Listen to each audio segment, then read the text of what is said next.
વડોદરામાં મતદાન વચ્ચે ગરમીનો પડકાર છે। ડીસીપી એન્ડ્રુ મેકવાને કરી સુરક્ષાની સમીક્ષા। ડીસીપી એન્ડ્રુ મેકવાનની સંદેશ ન્યૂઝની વાતચીત। ગરમી વચ્ચે પોલીસ જવાનો સુરક્ષામાં તૈનાત રહેશે। 7,000થી પણ વધુ સ્ટાફ સજ્જ છે। પોલીસ જવાનોના હેલ્થની કાળજી લેવામાં આવશે। ભોજન અને મેડિકલ ટીમની પણ વ્યવસ્થા કરવામાં આવી છે। વધુમાં વધુ મતદાન થાય તે માટે તંત્ર સજ્જ છે।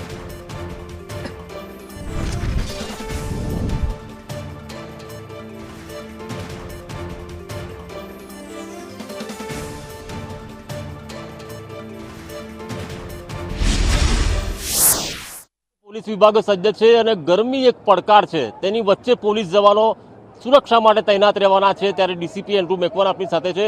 સાહેબ, ગરમીનો પડકાર છે અને દરેક પડકાર માટે પોલીસ વિભાગ તો સજ્જ હોય જ છે। આવતીકાલે મતદાન છે અને 100% મતદાનની ઝુંબેશનો સંદેશ પણ કરી રહ્યું છે।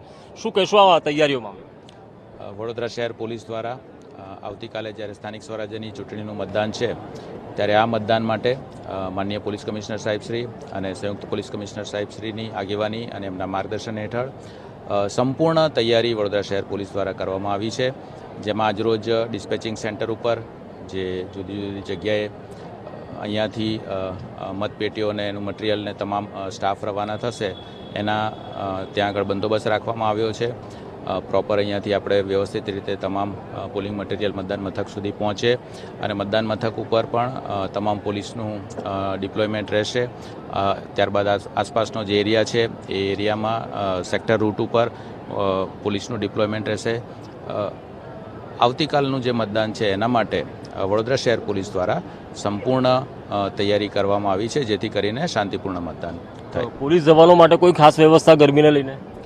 પોલીસ જવાનોને તમામ સુવિધા મળી રહે, એમનું હેલ્થ સચવાય એના માટે પણ તમામ વ્યવસ્થા કરવામાં આવી છે। પોલીસ જવાનોના જમવાની ને તમામ વ્યવસ્થા જે તે સ્થળે એમને પૂરી પાડવામાં આવશે। એની તમામ વ્યવસ્થા કરી દેવામાં આવી છે। ઓઆરએસ અને મેડિકલ ટીમ પણ તમામ વ્યવસ્થા કરી દેવામાં। આ હતા ડીસીપી એન્ડ્રુ મેકવાન। તેમનું કહેવું છે પોલીસ જવાનો 7,000થી વધુ સુરક્ષામાં રહેવાના છે, તૈનાત રહેવાના છે અને તેની વચ્ચે તેમના પણ હેલ્થની કાળજી લેવામાં આવશે। તેમના માટે જમવાની વ્યવસ્થા, ઓઆરએસ અને મેડિકલ ટીમની વ્યવસ્થા પણ રાખવામાં આવી છે અને આ રીતે મતદાનની તૈયારીઓને આખરી ઓપ તંત્ર દ્વારા આપવામાં આવી રહ્યો છે। કેમેરા પર્સન નિકેશ વડન સાથે કુણાલ શર્મા, સંદેશ ન્યૂઝ, વડોદરા।